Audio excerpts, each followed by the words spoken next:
ஆனா, என் வீட்டுக்காருக்கு இந்த அளவுக்கு மூளை வேலை செய்யுமான்னு சொல்லி இது செஞ்சதுக்கு அப்புறம் தான் எனக்கே தெரிஞ்சுது. அந்த அளவுக்கு சூப்பரா வந்து பண்ணியிருந்தாரு. எங்க அக்கா இருக்கா பார்த்தீங்களா, பேங்காக்லேருந்து வரப்ப நெறைய ரெசிபி கத்துட்டு வந்தாங்க. ஆனா, ஒரு ரெசிபி கூட கரெக்ட்டா வந்து சொல்லவே மாட்டா. நான் கேட்டேன்னா, "நீ ஸ்கூல் ஒழுங்கா படிச்சு முடி. அதுக்கப்புறம் லிஸ்ட்டே வந்து போட்டு குடுக்குறேன் உனக்குன்னு" சொல்வா.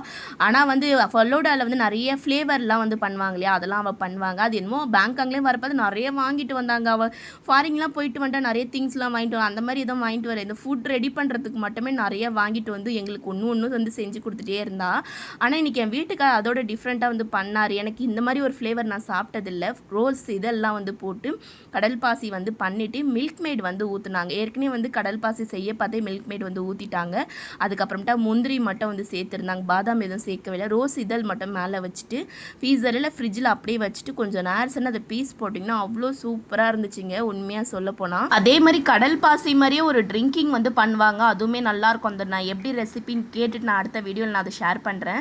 கடல் பாசி சாப்பிட்ற மாதிரியே இருக்கும். ஆனால் ஜூஸ் வந்து குடிக்கிற மாதிரியே இருக்கும். அந்த மாதிரி டிஃப்ரெண்ட்டாக வந்து பண்ணுவான். நிறைய ரெசிபி இருக்குங்க. அதெல்லாம் ஒன்று ஒன்றா கேட்டு இதுக்கப்புறம் நம்ம சேனல் அந்த மாதிரி தான் வந்து வரப்போகுது.